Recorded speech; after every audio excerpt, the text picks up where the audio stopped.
안녕하세요. DJ 선아입니다. 오늘의 사연 시작해 보겠습니다. 여러분은 오랜 시간 누군가를 기다려본 일이 있으신가요?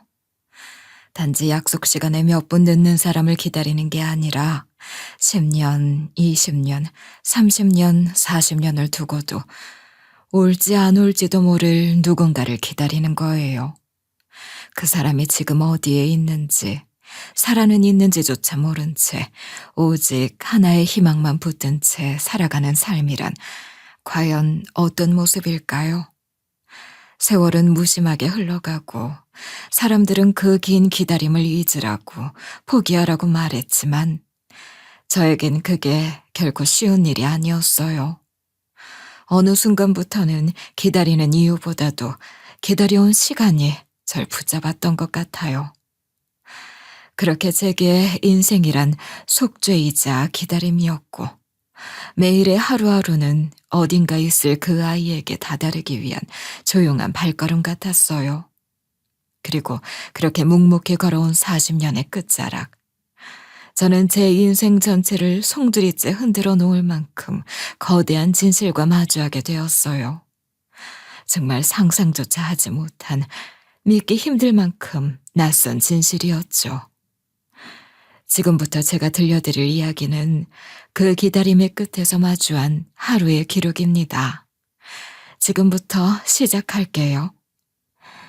저는 한국전쟁 직후 강원도 탄광촌 작은 마을에서 태어났어요. 저희 마을은 늘 검은 먼지로 가득했고 어딜 가든 갱도에서 묻어나온 석탄 냄새가 배어 있었어요. 그곳에서 아버지는 막장에서 석탄을 캤고 어머니는 마을 식당에서 일하며 우리 5남매를 먹여 살리셨죠. 5남매 중 넷째로 태어난 전 모든 윗 형제들이 쓰다 남은 걸 물려받는 게 당연했어요. 새 옷이란 건 한 번도 입어본 적이 없었고 하다못해 쪽쪽이 하나도 너덜너덜해진 걸 썼어야 했으니 신발 한 켤레를 놓고 동생이랑 싸우던 날도 있었고 밤마다 학교 가방에 떨어진 석탄가루를 손수건으로 털어내던 기억도 아직 선명해요. 가난한 강원도민에겐 겨울은 더욱 고된 계절이었습니다. 막둥이는 감기에 자주 걸려 늘 기침을 해댔고 어머니는 새벽마다 이불 덮어주며 콜록대는 아이들 옆에서 밥솥에 감자찌며 하루를 시작하셨고 아버지는 새벽 찬바람을 헤치고 탄광을 오가셨어요. 여보, 새벽바람 많이 차지 않았어? 춥더라. 당신은 또 언제 깼어? 막내가 자꾸 기침해서 그냥 일어났지 뭐. 감자 좀 쪄놨어. 당신도 피곤할 텐데 따뜻한 거 챙겨 먹고 좀 쉬어. 당신이나 조심해. 요즘 탄광일 더 힘들 텐데. 걱정이야. 눈이 많이 온 날엔 장정들이 식당까지 못 올라온다고 어머니는 눈밭을 헤치고 도시락을 들고 내려가셨어요. 엄마 저러다 또 넘어지시겠다. 저 작은 키에 도시락 2개씩 들고. 그럼 우리라도 내려갈까? 그러다 엄마한테 등짝 맞지. 그냥 조용히 있자. 그래도 웃다 울다 하며 살았던 시절이었어요. 가난에도 풍족했고 가진 건 없지만 넉넉하던 시절이었죠. 아이러니하게도 말이에요.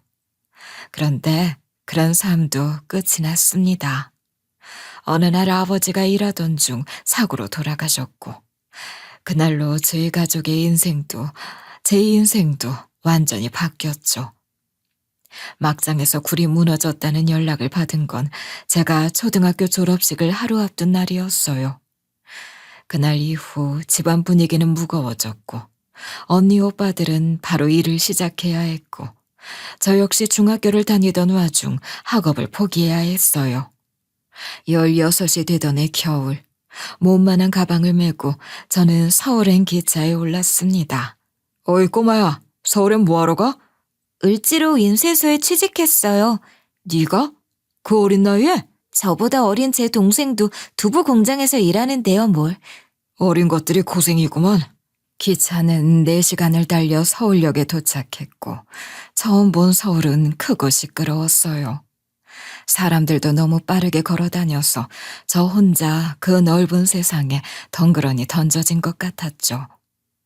제가 일하게 된 을지로 인쇄소는 허름한 골목 안에 있었고 천장은 낮고 습했어요. 인쇄소 일은 단순해 보였지만 만만치 않았어요. 요즘과 달리 모든 게 아날로그이던 시대잖아요. 활자를 하나씩 손으로 집어 기계에 올려야 했고 먹냄새가 코에 배서 집에 가도 손끝이 까맣게 물들어 있었죠. 기계에 손이 끼일까 조심해야 했고 조금만 실수하면 종이 수백 장을 다시 인쇄해야 했어요. 종일 서서 일하다 보니 다리가 퉁퉁 부었고 손톱 밑엔 늘 먹이 끼어 있었어요. 처음 한 달은 너무 힘들어서 몇 번이고 짐 싸서 내려갈까 고민했어요. 그런데 그럴 때마다 어머니의 편지가 떠올랐어요. 수경아, 서울은 춥니? 일은 힘들지 않니? 밥은 꼭 챙겨 먹고 손목에 파스 꼭 붙이고 자라. 엄마는 여기서도 잘 지낸단다. 편지 한 장 읽고 나면 다시 마음을 다잡았어요. 주말이면 종종 갈비뼈가 아플 만큼 피곤했지만 월급날 하얀 봉투를 손에 쥐고 집으로 내려갈 땐 뭔가 된 것 같은 기분도 들었어요. 우리 딸, 손은 또 왜 이렇게 험해졌어? 인쇄소 일이 많이 거친가 보구나. 괜찮아요. 요령도 좀 생기고 이제는 활자 안 봐도 글자가 뭐인지 알 수 있어요. 그러지 말고 기회 되면 다시 학교도 다녀. 너 아직 어려. 그게 마음처럼 안 되더라고요. 그냥 지금은 이게 최선인 것 같아요. 미안하다. 엄마가 미안해. 인쇄소도 가장 힘든 건 겨울철이었어요. 기계가 냉기로 식어 있으면 활자가 잘 안 찍혔고 목도 굳어버려서 손으로 녹여가며 일해야 했어요. 손가락이 얼어서 제대로 움직이지 않는 날들이 수두룩했죠. 이거 하다가 손가락 하나 없어지는 거 아니야? 엄마가 말아주는 따뜻한 국밥 한 그릇 먹고 싶다. 크고 작게 다치는 일들도 비일비재했죠. 한 번은 종이를 들고 기계를 지나가다 발이 미끄러져 넘어졌고 그 충격으로 왼쪽 손등이 갈라진 적이 있어요. 피가 멈추지 않아 병원에 갔는데 의사는 깁스를 하자며 한참을 설득했어요. 이거 그냥 뒀다간 뼈까지 염증 올 수 있어요. 깁스하세요. 그러면 일을 못하는데요? 다음 주까지는 꼭 나가야 해요. 결국 붕대만 감고 다시 인쇄소로 돌아갔고 사장님이 무뚝뚝하게 말했어요. 안 나올 줄 알았는데 왔네. 너도 어지간히 독한 녀석이구나. 자, 이걸로 병원비 해라. 사장님. 감동받을 건 없다. 더 열심히 하란 뜻이니. 그 한마디가 참 낯설게 다정했어요. 서울살이 2년차쯤 됐을 때였죠. 일하는 손은 여전히 거칠었고 하루하루가 녹록지 않았지만 그래도 전 거친 서울살이를 해내고 있었어요.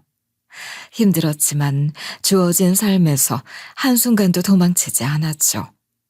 그렇게 몇 년이 흐르자 그래도 제법 손이 빨라지고 익숙해져서 인쇄뿐 아니라 제본 작업까지 혼자 맡을 수 있게 됐어요. 묵직한 재단기로 수백 장의 종이를 자르고 그걸 순서대로 정리해서 제본 테이프로 마무리할 때면 나도 이제 어엿한 기술자구나 싶은 자부심이 느껴졌어요. 그 무렵이었어요. 회사 앞 신문사 보급소에 종종 배달 나가던 길에 한 남자를 알게 됐고 그 남자가 바로 나중에 제 남편이 된 사람이었습니다. 남편은 인쇄소 거래처였던 신문사 보급소의 총무였고 하루는 제가 전표를 전달하러 갔다가 우산을 안 들고 간 걸 보고 우산을 씌워주며 말을 걸더라고요. 비 맞고 가기엔 바람도 너무 분다. 잠깐 비 피하고 갈래요? 괜찮아요. 이 정도야 뭐. 그럼 우산이라도 같이 써요. 나 혼자 쓰기엔 너무 미안하니까. 그게 시작이었어요. 대단한 고백이나 영화 같은 로맨스는 없었지만 남편은 늘 제 앞에 조용히 있어주던 사람이었고 하루가 지나면 또 보고 싶은 사람이었어요. 저도 모르게 그 사람에게 기댄다는 걸 인식하게 됐죠. 그 시절에 뭐 연애라 봐야 대단할 게 있었겠어요. 서로 넉넉지 않은 형편에 결혼식도 생략하고 자연스럽게 결혼을 하게 되었어요. 결혼 후엔 큰 부침 없이 살아갔어요. 인쇄소 일은 여전히 고되긴 했지만 우리 두 사람 입에 풀칠하는데 무리는 없었고 무엇보다 가장 큰 축복은 우리 딸이었어요. 딸은 제 아버지를 꼭 닮아 눈이 까맣고 또렷했고 입꼬리가 늘 올라가 있는 참 사르는 아이였어요. 딸이 처음 엄마라고 말했을 때, 처음 걸을 때 저도 모르게 울음을 터뜨렸어요. 하루 종일 활자만 보며 살아가던 제 삶이 딸 덕에 활기를 띠었죠. 딸이 뛰어놀고 웃고 제 무릎에 기대 잠들던 시간들은 제 인생의 가장 빛나던 순간이었습니다. 하지만 그 모든 시간은 너무도 허무하게 무너졌어요. 딸이 4살이던 그 봄, 청계천 장터에 아이를 데리고 놀러 갔을 때였어요. 그날따라 날씨도 좋고 사람도 많았어요. 전 아이 손을 잡고 이리저리 장터를 구경하다가 길 한복판에서 파는 인형을 잠깐 구경한 사이에 아이가 사라졌어요. 정말 말 그대로 눈 깜짝할 새였습니다. 은서야, 은서야! 장터 바닥에 무릎을 꿇고 그 복잡한 인파 속을 뚫고 아이 이름을 부르고 또 불렀어요. 팔이 떨어져 나갈 정도로 사람들을 밀치며 뛰어다녔고 우는 아이들을 보며 달려가 확인했지만 그 어디에도 제 딸은 없었어요. 경찰에 실종 신고를 했고 각종 전단지를 돌리고 방송국에 연락하고 실종 아동센터에 매달리고 구청과 시청까지 찾아갔어요. 하지만 시간은 제 편이 아니었습니다. 며칠이 지나고 몇 달이 지나고 몇 년이 지나도 아이는 돌아오지 않았고 제 마음만 검게 타들어가기 시작했죠. 남편과의 관계도 그 시기를 지나며 점점 뒤틀리기 시작했어요. 처음엔 같이 울고 같이 전단지를 붙이고 밤새 경찰서 앞 벤치에 함께 앉아 있었어요. 그런데 시간이 흐를수록 서로의 슬픔이 다르게 흘러가기 시작했어요. 오늘도 아무 연락이 없어. 또 헛걸음이었어. 제보라더니 그냥 비슷하게 생긴 애더라고. 그만하자. 제발 이제 좀 우리 인생도 살아야지. 대체 언제까지 이렇게 살 거야? 뭐라고? 지금 그 말이 나와? 은서가 우리한테 어떤 애였는데 어떻게 그만둬? 부모가 어떻게 그래? 그렇게 매달려봤자 뭐가 달라져? 현실 좀 봐. 우리 지금 집세도 밀리고 있어. 집세가 중요해? 사람이 없어졌는데, 아이가 사라졌는데 지금 돈 얘기를 하고 싶어? 당신만 힘든 줄 알아? 나도 밤마다 잠이 안 와. 나도 내 딸 보고 싶어 미칠 것 같다고. 근데 그렇다고 죽어? 그냥 확 죽을까? 그렇게 싸운 날엔 한참을 침묵했어요. 밥도 같이 안 먹고 눈도 마주치지 않았어요. 그래도 다음 날이면 또 같이 전단지를 붙이고 한강다리 아래 경찰 순찰대에 들르고 실종자 센터에 연락하고 서로에게 화가 나면서도 동시에 서로 없으면 안 되는 모순된 시간들이 계속됐죠. 나도 너무 지쳤어. 진짜 지긋지긋해. 그럼 애는, 우리 은서는 이제 그만 좀 해. 좀 잊으라고. 그 말을 듣는 순간 머리를 누군가 쥐어박은 것처럼 어질했어요. 전 못 잊었거든요. 잊을 수 없었어요. 지금도 거리에서 까만 눈망울을 가진 여자아이가 보이면 무작정 쫓아가 확인했어요. 지하철에서 누가 소리를 내어 웃기만 해도 혹시나 우리 딸 웃음소리 같아서 목이 메었어요. 하지만 남편은 아니었나 봐요. 나를 잃은 죄인이지만 그래도 살아야 했어요. 아니, 나를 찾기 위해서 더 열심히 살아야 했어요. 죄책감에 주저앉고 싶을 때도 있었지만 누가 뭐라 해도 전 엄마였고 그 아이가 돌아왔을 때 아무것도 가진 게 없는 사람이 되고 싶지 않았어요. 언젠가는 꼭 다시 마주할 거라는 믿음 하나로 하루하루를 버텨냈던 것 같아요. 그리고 그날도 평소처럼 일찍 출근해서 대형 재봉기를 청소하고 있었죠. 인쇄물 작업을 마치고 재봉기에 낀 종이 조각들을 빼내는 건 매일 하는 일이었고 손이 먼저 움직일 정도로 익숙한 일이었죠. 기계는 크고 묵직했고 안쪽엔 잘린 종이 찌꺼기가 롤러에 끼어 있었어요. 바닥에 무릎을 꿇고 허리를 낮춘 채 조심스럽게 롤러 쪽에 손을 넣었어요. 늘 하던 대로였기 때문에 별 경계심도 없었어요. 그런데 갑자기 뭔가 툭 하고 스위치가 켜지는 소리가 들리더니 기계가 갑자기 움직이기 시작했어요. 잠깐만! 말도 끝나기 전에 기계가 돌아가기 시작했고 롤러는 무자비하게 제 손을 끌어당겼어요. 기계 안으로 손가락이 빨려 들어가면서 눈앞이 새하얘졌고 비명이 목구멍까지 올라왔어요. 기계가 드르륵 하고 돌아가는 소리와 함께 손 안에서 뭔가 툭 하고 끊어지는 감각이 느껴졌고 생사를 찢는 듯한 고통이 전신으로 퍼졌어요. 꺼져! 멈춰!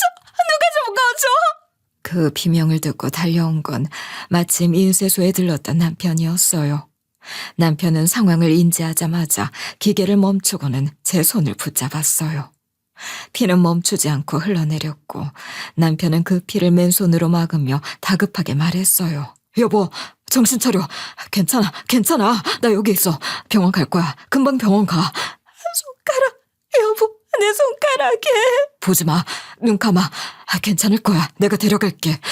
남편은 한 손으로 제 손을 감싸고 다른 손으로 휴대폰을 붙잡은 채 택시를 불렀고 제 손은 피투성이가 된 앞치마에 휘감긴 채로 택시 뒷자리에 실렸어요. 택시기사는 백미러로 절 몇 번이나 쳐다보며 중얼거렸어요. 병원까지 빨리 갈게요. 너무 놀라지 마세요. 금방이에요. 병원에 도착하자마자 응급실로 옮겨졌고 마취에서 깨어난 뒤 의사는 제 상태에 대해 설명했어요. 좌측 손가락 2마디가 절단됐습니다. 감각도 돌아오긴 어렵습니다. 미세신경까지 손상이 커서요. 이거 참 안타깝지만 더 이상 할 수 있는 건 없었습니다. 그 말을 듣고 전 그냥 아무 생각도 할 수가 없었어요. 손가락 2마디가 없어진 제 손을 바라보면서도 실감이 나지 않았어요. 손가락 끝이 가려운 것 같기도 하고 무언가 닿는 느낌이 있는 것 같기도 한데 그 자리를 보면 없는 거예요. 피도 통증도 손가락도. 비 오는 날에는 좀 욱신거릴 수 있어요. 감각은 없겠지만 신경통처럼 통증이 느껴질 수도 있어요. 이후로 몇 주는 입원 생활을 했고 퇴원하고 나서 다시 인쇄소를 찾아갔지만 기계 앞에만 서면 손끝이 저릿했어요. 기계 소리만 들어도 숨이 가빠졌고 밤이면 사고 났던 순간이 머릿속에서 반복됐어요. 잠결에 손가락이 살아있는 것처럼 꿈을 꾸기도 했고 아침에 눈을 뜨면 매번 그게 악몽이었단 걸 깨달았어요. 그런데 진짜 참기 힘들었던 건 통증이 아니라 사람들의 시선이었어요. 그 시절만 해도 사람들이 뭐랄까 좀 배려가 없었죠. 어머, 손이 왜 그래? 장애인이에요? 재봉기 사고가 나서요. 아이고 세상에, 어쩌다가. 젊은 여자 손이 그래가지고 어쩌나. 매일같이 그런 말들을 들어야 했죠. 그래서 늘 손을 가리는 습관이 생겼어요. 여름에도 긴 소매를 입고 누가 악수라도 하려 하면 무심하게 손을 빼곤 했어요. 출근길 버스 손잡이를 잡다가 옆자리 사람이 제 손을 흘끗 쳐다볼 때면 숨이 턱 막혔어요. 그 짧은 시선 하나에 며칠을 마음에 담아두곤 했어요. 상대는 그저 한번 힐끔 본 걸 수도 있지만 제겐 그것도 칼날 같았거든요. 비가 오면 더 심했어요. 쑤시고 욱신거리고 밤엔 통증에 자다가도 깨곤 했어요. 그러면 이불을 걷어내고 거실로 나와 어둠 속에서 조용히 손을 쓸어내리곤 했죠. 그래도 전 살아야 했어요. 살아서 딸을 찾아야 했고 손이 없어도 엄마니까 끝까지 포기할 수 없었어요. 그날 사고가 나고 손가락이 잘려나간 그 자리에서 저는 마음을 다잡았어요. 그러는 한편 점차 남편이 변해가기 시작했어요. 남편은 밖에서는 웃는 얼굴로 사람들을 대했지만 집에서는 좀 달랐어요. 누구보다 부침성 좋고 말재주도 있었고 웃는 낯으로 장사꾼들 사이에서도 인기가 많았지만 그런 사람이 집에 들어와 문을 닫는 순간엔 완전히 다른 얼굴이 되곤 했죠. 원래도 술을 좋아하긴 했어요. 하루 일 마치고 맥주 한 캔 정도는 늘 손에 들려 있었고 주말이면 혼자 소주 한 병쯤은 늘 비웠어요. 그런데 어느 날부턴가 빈 병이 서너 개로 늘어나기 시작했고 제 손 얘기를 하거나 딸 얘기를 하며 아픈 데를 쿡쿡 찌르기 시작하더라고요. 그 손가락 좀 가리고 다니면 안 돼? 보기만 해도 징그러워 죽겠어. 식탁 건너편에서 밥도 못 먹겠다고.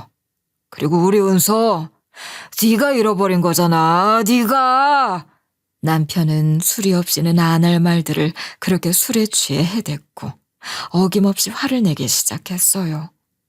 테이블 위를 치고 벽을 보고 소리치고 심지어는 술병을 휙 던져 유리컵이 깨진 적도 있었어요. 그럴 때마다 전 숨을 죽이고 조용히 치우기 바빴어요.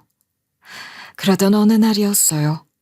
장롱 깊숙이 넣어뒀던 비상금 봉투가 사라진 걸 발견하게 됐죠. 일하면서 조금씩 모아둔 돈이었고 무슨 일이 생기면 바로 쓰려고 아껴뒀던 돈이었어요. 처음엔 착각했나 싶어 옷 사이 사람 밑까지 다 뒤졌어요. 그런데 아무리 찾아도 안 보이더라고요. 당신 혹시 장롱 안에 있던 파란 봉투 본 적 있어? 파란 봉투? 무슨 소리야? 그런 거 본 적 없어. 잘 생각해봐. 그 안에 돈이 있었어. 당신 말고 이 집에서 그걸 손댈 사람이 어딨어. 뭘 그렇게 몰아붙여. 나라고 왜 그런 걸 손대? 며칠을 그 말로 버티더니 결국 어느 날 술에 취한 채 귀가해서 말했어요. 미안해. 나 그 돈 잃었어. 뭐라고? 지금 농담이지? 한 판만 이기면 된다고 생각했어. 진짜야. 다시 벌어서 채워놓으려고 했는데 생각처럼 되지가 않더라. 그 돈이 무슨 돈인데 당신이 어떻게... 그날 이후로도 전 그 사람을 믿고 다시 한번 기회를 줬어요. 정말 마지막이라는 각오로 이젠 안 그러겠다고 다시는 손대지 않겠다고 약속받고 나서야 겨우 넘어갔어요. 그런데 문제는 그게 한두 번이 아니었단 거였어요. 비톡톡하는 전화는 점점 늘어났고 집 앞에 모르는 사람들이 찾아오는 날도 많아졌어요. 누가 문만 두드려도 심장이 쿵 내려앉았고 낮에 초인종이 울리면 이불 속에 숨고 싶을 정도였어요. 이 사람 또 누구야? 이번엔 어디서 돈 빌렸어? 그냥 잠깐 급해서. 금방 갚을 수 있어. 이자 높은 건 아니고. 한수가 이자 안 높은 데가 어딨어. 대체 우리 집이 지금 무슨 꼴인지 알아? 대체 언제까지 그럴 거야? 어? 나도 미안하다고 했잖아. 뭘 더 어쩌라고. 나도 더는 못 참아. 아주 지긋지긋해. 이럴 거면 차라리 그냥 나가. 나가서 혼자 노름을 하든 술을 처먹든 하라고. 말은 내뱉었지만 그래도 같이 있어주길 바라는 마음도 있었고 다음 날이면 다시 미안해라는 말이 오가기를 바랐어요.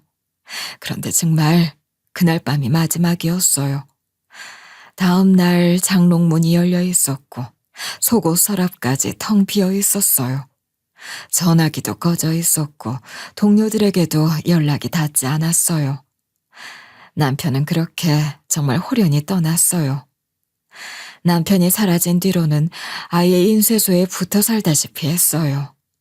하루에 기계 앞에 서 있는 시간만 12시간이 넘었고 쉬는 시간 없이 종이 자르고 활자 맞추고 잉크 닦고 그 짓을 몇 년을 했는지도 모를 만큼 매일같이 반복했어요. 모든 걸 잃은 사람에게 버틸 수 있는 방법이란 결국 몸을 갈아넣는 일뿐이었어요. 피곤해서 쓰러질 정도는 돼야 잠이 오고 허리가 끊어질 것 같아야 사고 난 그날 밤 생각이 조금 잠잠해졌거든요. 인쇄소는 오래된 습한 건물이었고 기계 돌아가는 소음이 쉴 새 없이 울렸어요. 누가 봐도 휴식처가 될 만한 공간은 아니었죠. 그런데 이상하게도 그 좁은 공간이 저에겐 유일한 안전지대였어요. 그러던 어느 날이었어요. 그날도 평소처럼 재단지 정리를 하고 있었고 사장은 오전에 은행 좀 다녀오겠다며 나간 상태였어요.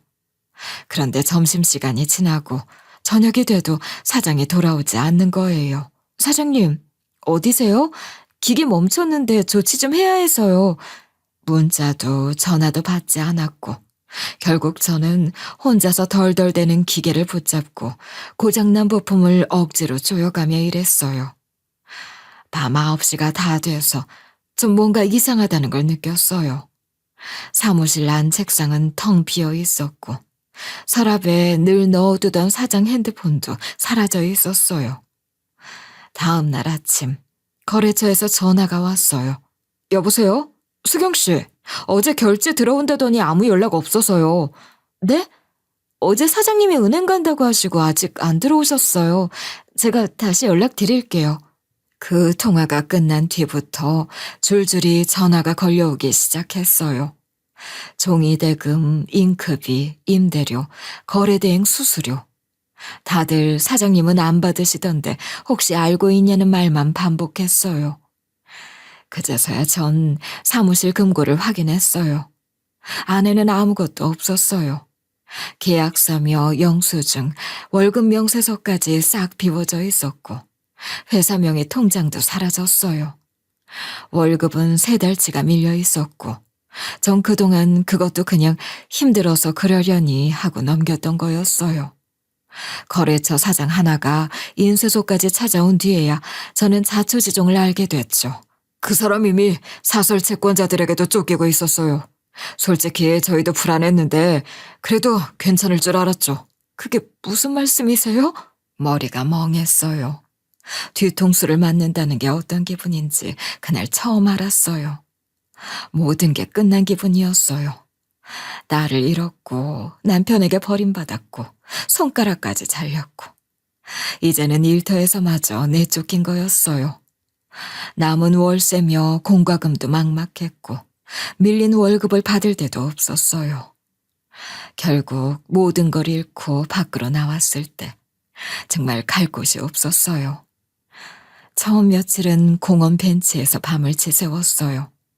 종이 박스를 깔고 앉으면 새벽 바람이 살갗을 핥히듯 지나갔고 며칠을 그렇게 버티니 다리가 퉁퉁 붓고 손끝이 얼어붙는 느낌이었어요. 비가 쏟아지는 날이면 지하철역 입구에서 구걸하는 이들과 자리를 나눴고 사람들 틈에서 내가 왜 이렇게까지 됐나 싶어 눈물이 났어요. 그렇게 몇 날 며칠을 굶다시피 하고 나니 어느 순간 뜨끈한 국물 생각이 미친 듯이 나는 거예요. 어릴 적 엄마가 끓여주던 소고기 뭇국이 문득 생각나서 괜히 더 먹먹해졌고요. 그날따라 더 추웠어요. 쌀쌀한 바람에 몸을 움츠린 채 전 동네 뒷골목을 헤매다 작고 허름한 백반집 하나를 발견했어요. 김이 모락모락 피어오르는 입구 유리문에 이슬이 잔뜩 서려 있었고 문 옆에는 순댓국밥 5,000원이라고 적힌 손글씨 종이가 붙어 있었죠. 문 앞에서 한참을 서성이다가 저는 결국 문을 밀고 들어갔어요. 안은 따뜻했어요. 김치 볶는 냄새, 들깨가루 풀린 국물 냄새, 사람들 숟가락 부딪히는 소리. 참 따뜻한 식당이었어요. 어서 오세요. 순댓국 하나 드릴까요? 네, 그렇게 해주세요. 말은 했지만 제 주머니 사정은 뻔했어요. 바지 주머니 속엔 구겨진 1,000원짜리 한 장이 전부였어요. 그런데 막상 국밥이 나오고 김이 모락모락 피어오르니 제정신이 아니더라고요. 허겁지겁 국물부터 들이켜고 밥을 말아 넘기기 시작했어요. 얼마나 허기졌던 건지. 그 국밥이 세상에서 가장 맛있는 음식 같았어요. 배를 채운 뒤에야 정신이 돌아왔고 그제서야 주머니를 뒤적여 1,000원짜리를 꺼내들었어요. 손이 떨렸어요. 부끄럽고 죄송해서 얼굴을 들 수가 없었어요. 제가 지금 가진 게 이거밖에 없어요. 정말 죄송한데 꼭 갚겠습니다. 정말이에요. 그러자 그 젊은 사장이 활짝 웃으며 말했어요. 아휴, 어르신, 그런 말씀 마세요. 뭐가 죄송해요. 그냥 매일 오셔서 드세요. 괜찮아요. 그 말에 저는 순간 목이 메어왔고 눈물이 핑 돌았어요. 그렇게 다정한 말 한마디를 들은 게 얼마만이었는지. 아니, 제 존재 자체를 반갑게 받아준 사람이 있다는 게 도대체 언제였는지도 기억이 나질 않았어요. 아니에요. 말만으로도 정말 고마워요. 이 은혜는 잊지 않을게요. 그러다 문득 식당 사장이 물을 따라주며 고개를 돌렸을 때였어요. 그 목에 걸린 은목걸이가 눈에 들어왔어요. 순간 심장이 쿵 내려앉았어요. 그건 40년 전 제가 제 딸 은수에게 해줬던 미아방지 목걸이와 똑같은 거였거든요. 저기, 이 목걸이, 이거 어디서 난 거예요? 이거요? 어릴 때 갖고 있던 거예요. 저도 정확히는 모르는데 실은 제가 보육원 출신이거든요. 혹시 이름이 새겨져 있나요? 펜던트 뒷면에. 그게 처음엔 있었던 것 같은데 보육원 언니들이 라이터로 지지는 바람에 이름이 사라졌어요. 그 순간 전 의자에서 벌떡 일어나며 외쳤어요. 이거 우리 은수 거 같은데. 이름은 없지만 모양이 똑같다고요. 아내가 직접 맞췄어요. 4살 때 청계천에서 잃어버렸는데 혹시 몇 살이에요? 왜 그러세요, 어르신? 설마 혹시... 사장은 당황하며 절 바라봤고 전 숨을 제대로 쉬지 못할 만큼 가슴이 뛰었어요. 저도 청계천 근처 보육원에서 자랐어요. 원장님 말로는 시장통에서 주웠다고 하시던데 전 정확히 기억은 안 나요. 그래, 시장통에서 널 잃어버렸어. 은수야, 내 딸. 엄마예요? 정말 제 엄마라고요? 말도 안 돼. 설마. 은수야, 엄마야. 아유, 미안하다. 널 잃어버리고 찾지도 못한 못난 엄마라 미안하다. 엄마. 그래, 내 딸. 저희 두 사람 모두 말을 잇지 못하고 서로를 바라봤어요. 저는 사장의 손을 덥석 붙잡았고 눈물이 하염없이 쏟아졌어요. 그날 우리는 함께 유전자 검사를 받기로 했어요. 하지만 저도 사장도 모두 확신에 차 있었어요. 병원에 가서 상담을 받고 혈액을 뽑으며 희망에 부풀었죠. 늘 내가 누굴 닮았을까 궁금했어요. 가끔 엄마 또래 사람들을 볼 때마다 혹시 우리 엄마일까? 그런 마음 들 때도 있었고요. 근데 이런 일이 있을 줄은 몰랐어요. 어떻게 이런 일이 있죠? 그건 나도 그래. 난 매년 생일마다 네가 살아있길 빌었어. 죽지 않고 어딘가 살아만 있으면 그걸로 됐다고. 이제 됐다. 이제 됐어. 며칠이 지나는 동안 사장은 식당 한 켠을 내어주었고 거기서 함께 이런저런 얘기들을 나눴어요. 40년을 애타게 그리워했던 딸이 다시 제 앞에 나타난 기분이었고 진짜로 내 딸이라면 이제라도 함께 살아가면 된다고 믿었어요. 세상이 다시 시작되는 것 같았고 이제라도 그 빈자리를 채울 수 있을 거라 생각했어요. 그러던 어느 날 병원에서 전화가 왔어요. 검사 결과가 나왔다는 연락이었고 우리는 함께 병원으로 향했어요. 가는 내내 손이 덜덜 떨렸고 마음속에선 이미 그래, 이 아이가 맞아. 내 딸이야. 라고 확신하고 있었어요. 한 줄기 희망을 품은 마음으로 병원에 갔어요. 저 문만 열고 들어가면 어쩌면 잃어버렸던 딸을 다시 만날 수 있을지도 모른다는 그 믿음 하나로요. 의사와 마주 앉았을 때 의사는 유전자 결과지를 한참 들여다보다가 고개를 들었어요. 검사 결과가 나왔습니다. 안타깝게도 결과는 불일치입니다. 가족관계로 확인되지 않았습니다. 그 말을 듣는 순간 제 귀가 멍해졌어요. 눈앞이 하얘졌고 다리에 힘이 풀려 의자에 털썩 주저앉았어요. 아무 말도 들리지 않았고 온몸에서 힘이 빠졌어요. 사장도 아무 말 없이 고개를 숙였고 저는 그 아이 손을 붙잡은 채 떨리는 목소리로 말했어요. 아니야. 그럴 리 없어. 목걸이도 그렇고 얼굴도 분명 우리 은수였는데. 선생님, 정말이에요? 정말 불일치인가요? 두 분이 간절하셨던 건 알고 있습니다만 두 분은 친모녀 관계가 아닙니다. 그 아이가 제 딸이 아니라는 결과 앞에서 40년 동안 품고 살았던 희망이 한순간에 무너져 내렸어요. 눈앞이 허옇게 변했고 다리에 힘이 풀려 의자에 주저앉고 말았어요. 어떻게든 참으려 했는데 눈물이 그냥 뚝뚝 떨어졌어요.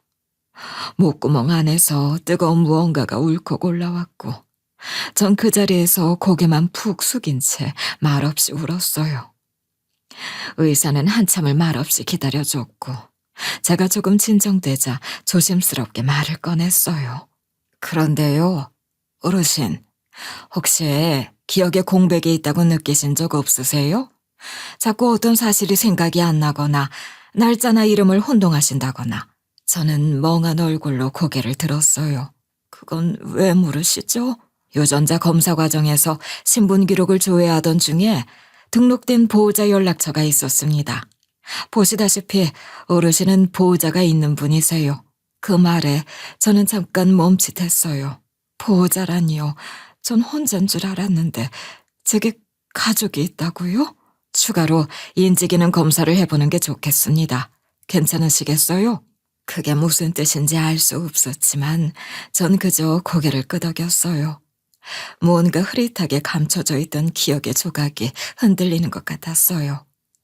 그렇게 전 그날 피검사와 뇌 영상 촬영 그리고 길고 복잡한 인지검사를 받았어요. 어르신, 치매 진단이 나왔습니다. 이미 꽤 진행된 상태로 보입니다. 최근 기억뿐 아니라 과거의 일부 기억도 공백이 있는 것으로 보입니다. 그 말을 듣는 순간 마치 뒤통수를 세게 얻어맞은 기분이었어요. 가슴이 턱 막히고 손끝이 저릿해졌어요. 그렇게 한참을 멍하니 앉아있다가 저는 입을 떼지도 못한 채 의사를 따라 병원 기록을 훑어보기 시작했어요. 그러던 중 한 이름이 눈에 들어왔어요. 김태준, 직계가족, 아들. 그리고 바로 그 순간 무언가 퍼뜩하고 떠올랐어요. 흐릿했던 기억 속에서 조각 하나가 반짝하고 빛났어요. 그리고 그 빛은 점점 퍼지듯이 다른 기억들을 꺼내기 시작했어요. 딸을 낳고 몇 년 후 저는 다시 아이를 낳았어요. 그게 바로 태준이었어요. 제 아들이었어요. 제겐 아들이 있었던 겁니다. 의사에게 부탁해 등록된 번호로 연락을 부탁했어요. 그리고 마침내 병원 대기실 문이 조심스럽게 열렸고 남자가 뛰어들어왔어요. 엄마, 나야 태준이. 어디 갔었어? 내가 한참 찾았잖아. 그 말을 듣는 순간 가슴이 덜컥 내려앉았어요. 그 목소리, 어딘가 너무나 익숙한 그 눈동자. 눈물이 터질 듯 폭받쳐 올랐어요. 태준아, 우리 아들. 그래, 나야. 엄마 왜 혼자 나갔어? 위험하게. 아들은 제 손을 붙잡고 울었고 저는 그 손을 더듬듯 쓰다듬으며 잃어버렸던 기억들을 한 조각씩 되짚었어요. 아들은 제게 말해줬어요. 제가 아들네 집에 살았고 그날은 아들과 며느리가 장을 보러 나간 사이 제가 갑자기 집을 나갔다는 거리요. 2주 넘게 엄마를 얼마나 찾았는데. 경찰서도 가고 거리도 뒤지고 CCTV 뒤져가면서 계속 찾았어. 나중엔 실종자 포스터까지 붙였는데 미안해. 엄마가 미안해. 내가 널 다 잊고 있었다니. 아니야 엄마. 무사하니까 됐어. 이제 됐어. 그날 밤 아들은 절 다시 집으로 데려다 줬어요. 익숙하면서도 낯설었던 그 집엔 제 사진도 있었고 아들이 손수 붙여준 메모들도 곳곳에 남아 있었어요. 그리고 거기서 전 조금씩 기억을 찾아갔어요. 그런 제게 아들이 조심스럽게 말했어요. 엄마, 우리 은수 보러 갈까? 그 말에 제 심장이 덜컥 내려앉았어요. 은수, 내 딸 이름. 기억을 잃은 상태에서도 절대 잊지 못했던, 오랫동안 마음에서 뼈아프게 간직하고 부르고 또 부르던 그 이름이 다시 입에서 나오자 가슴이 미어졌어요. 눈물이 울컥 솟구쳤습니다. 그래, 가자 태준아, 우리 은수 보러 가자. 그렇게 우리는 작은 공동묘지가 있는 동네 외곽으로 향했어요. 차 안에서 아무 말도 하지 못했어요. 심장이 쿵쿵 뛰었고 한 걸음씩 걷는 게 마치 세월을 되짚는 것처럼 느껴졌어요. 은수의 무덤 앞에 도착했을 때 저는 그대로 주저앉았어요. 손을 얹었고 눈물이 말도 못하게 쏟아졌어요. 그리고 눈물과 함께 기억도 쏟아졌어요. 그날 장터에서 아이를 잃어버리고 경찰서에 찾아가고 거리를 헤매고, 그리고 몇 달 뒤 싸늘한 죽음으로 돌아온 딸을 확인했던 그 순간까지. 그러니까 전 그 기억을 지워버리고 있었던 거예요. 치매가 그 고통을 덮었고 전 평생 딸을 찾으며 떠돌아다닌 줄만 알고 있었어요. 사실은 전 이미 진작 딸을 보내고 그 슬픔을 버티지 못해 기억의 일부를 봉인해버린 거였어요. 은수야, 엄마가 미안해. 엄마가 너무 미안해. 엄마, 괜찮아. 이제 나랑 같이 있잖아. 내가 곁에 있잖아. 그날 전 제 딸 은수에게 다시 이별을 고했어요. 가슴속에 묻었던 기억이 이제는 무덤 앞에서 천천히 내려앉는 듯 했어요. 딸을 잃고 무너졌던 그때 전 세상을 등졌지만, 그리고 치매로 다시 한번 딸에 관한 기억을 붙잡았지만, 그렇게 다시 한번 딸을 떠나보내고 아들의 손을 붙잡고 집으로 돌아왔어요. 그날 이후 아들은 제 손을 꼭 붙잡고 다녔어요. 잠깐 외출을 해도 집안에서 방을 옮길 때조차 절 지켜보듯 눈을 떼지 않았어요. 괜히 불안한 눈빛으로 절 살피고 가끔은 숨소리까지 확인하는 것 같았어요. 엄마, 물 끓일 땐 꼭 불 끄고 나와야 해? 기억 안 날 땐 그냥 나한테 말해. 알았어. 나 괜찮다니까. 그 괜찮다가 제일 무서운 말이야. 그러다 또 집 나가면 어떡해. 그땐 내가 기억을 못했잖아. 지금은 아니야. 지금은 아직 잘 기억해. 지금은 그렇지만 그게 언제까지일지는 모르잖아. 저도 알고 있었어요. 불을 켜둔 채로 잠든 날이 하루 이틀이 아니었고, 낯선 골목에 서 있다가도 어떻게 온 건지 몰라 당황한 적도 많았어요. 어느 날은 냉장고에 휴대폰을 넣어두고 찾느라 한참을 헤맸고, 한 번은 가스불 앞에서 물을 올려놓고 그대로 거실 소파에 앉아 깜빡 잠들어 버렸어요. 그날 이후로 전 스스로도 이대로는 안 되겠다는 생각을 하게 됐어요. 더는 아들이나 며느리에게 민폐가 되면 안 된다는 생각이었어요. 스스로 할 수 있을 때 결정해야 한다고 생각했어요. 그렇게 전 아들과 상의했고 아들 내외 집 근처에 있는 요양원을 함께 방문했어요. 요양원 건물은 생각보다 밝고 깨끗했어요. 복도엔 햇빛이 가득 들어왔고 간호사들은 밝게 인사하며 다정하게 어르신들의 이름을 불렀어요. 전 조용히 구석에 앉아 한참을 그 모습을 지켜봤어요. 여기 괜찮은 것 같다. 분위기도 따뜻하고 창문도 커서 햇살도 좋고. 엄마, 지금 결정 안 해도 돼. 조금 더 천천히 생각해도 돼. 아니야. 지금 내가 스스로 걸어서 들어올 수 있을 때 들어오는 게 맞아. 네가 계속 나 신경 쓰는 거, 그거 보는 것도 힘들더라. 나 안 힘들어. 그냥 엄마가 멀어진다는 게 싫어서. 멀어지는 거 아니야. 가까이 있잖아. 여기 있으면 너도 자주 올 수 있고.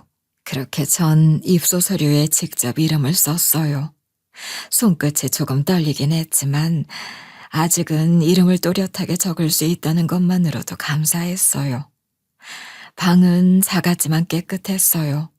큰 창에 달려 있어서 아침이면 따뜻한 햇살이 이불 위로 비쳤고, 오후엔 나뭇잎 그림자가 벽에 흔들리듯 들어왔어요.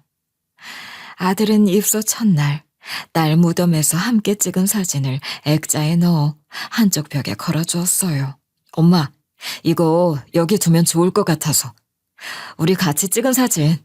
엄마가 오늘이 어떤 날인지 헷갈릴 땐 이 사진 봐. 그리고 다시 시작하면 돼. 괜찮아.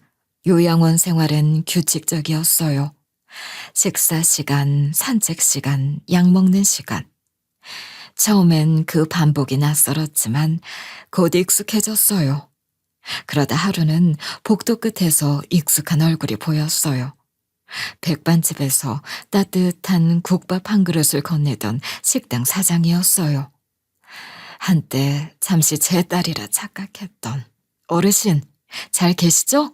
자주 오지 못해서 죄송해요. 아니에요. 여기까지 와줘서 고마워요. 그날 이후로 저도 참 많이 생각했어요. 어르신 덕에 저도 엄마라는 단어를 다시 떠올리게 됐거든요. 어르신이 엄마처럼 느껴졌어요. 짧은 시간이었지만 엄마 품 같은 느낌이었어요. 그럼 우리 앞으로도 그렇게 지내요.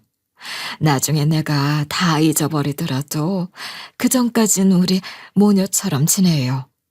그렇게 우리는 요양원 안의 작은 벤치에 앉아 몇 시간을 이야기했어요.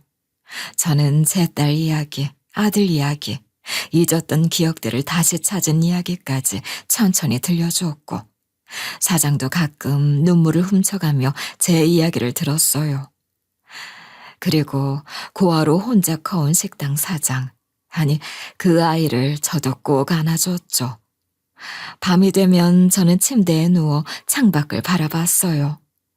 하늘은 어둡고 별은 잘 보이지 않았지만 어디선가 은은한 음악이 들리는 듯 했어요. 불안은 여전했어요. 언제 기억이 또 사라질까? 내일은 오늘을 기억할 수 있을까? 하지만 그런 불안 속에서도 저는 희미하게 안도했어요. 아직은 누군가 제 이름을 불러주고 있었고, 누군가는 제 손을 붙잡아주고 있었어요. 기억은 사라질 수 있지만 그 따뜻함만은 몸이 기억해줄 것 같았어요. 절 바라보는 사람들의 눈빛, 목소리, 그리고 손끝의 온도까지도. 머지않아 곧 모든 기억을 잃게 될 거라는 걸 알고 있어요. 요즘은 거울을 봐도 그 안에 사람이 낯설고 손에 쥔 물건 이름이 잘 떠오르지 않을 때가 많아졌어요. 아들의 얼굴도 흐릿해지고 있고 매일 들르던 식당 사장의 웃음도 꿈에서 본 일처럼 아득해지고 있어요. 심지어는 제 이름조차 입안에서 맴돌다가 이내 사라지곤 하죠. 이제는 달력이 무슨 요일을 가리키는지보다 제 정신이 어느 만큼 남아있는지가 더 중요해졌어요. 지금 전 잠시 정신이 맑아진 상태예요. 이런 기회는 이제 많지 않을 거란 걸 잘 알고 있기에 이때를 틈타 손녀의 도움을 빌려 제 마음을 기록으로 남기고 있어요. 몇 번에 걸쳐 기록을 하고 있어요. 언제 다시 정신이 혼미해질지 모르기에 이 시간이 저한테는 아주 소중해요. 지금 이 순간만큼은 제 자신이 누구인지 분명히 알고 있거든요. 제 삶에 특별한 건 아무것도 없었어요. 평범하게 태어나 평범하게 살았고 평범하게 늙어갔죠. 고난도 시련도 있었고 찢어지게 아픈 시절도 있었지만 인생이란 그 모든 것의 총체인 것을 이 나이가 되니 이제 알 것 같네요. 슬픔도 아픔도 기쁨도 모두 결국은 시간에 의해 지나간다는 것을 저는 마음으로 이제야 느끼고 있는 듯 합니다. 요양원에 오기 전엔 아들은 절 혼자 두는 걸 걱정했어요. 저도 제 상태가 더 나빠질 걸 알았고 그게 두려웠기에 결국 요양원 입소를 결정했죠. 처음엔 낯선 사람들 속에서 낯선 냄새와 규칙 속에 살아가는 게 힘들었지만 시간이 흐르니 이젠 여기가 제 집 같아요. 제겐 가족 같은 요양보호사도 있고, 비록 서로 이름은 자주 있지만 마음만은 나누고 있는 친구들도 있어요. 그리고 이젠 정말 딸 같은 식당 사장도 있죠. 제 기억의 왜곡으로 생긴 인연이지만 참 감사한 인연이죠. 이런저런 삶의 기억들 속에서도 유독 선명하게 남아있는 것들이 몇 있어요. 아들이 어릴 적 썼던 편지, 제가 매일 찾던 작은 공원 앞 벤치, 그리고 그 식당의 하얀 밥그릇 같은 것들. 전 곧 모든 걸 잃게 될 거예요. 제 이름, 제 기억, 제 가족의 얼굴들까지요. 하지만 마음 어딘가에는 분명히 남아있을 거라고 믿어요. 아들의 눈빛, 소녀의 손길, 그리고 사장의 따뜻한 말투.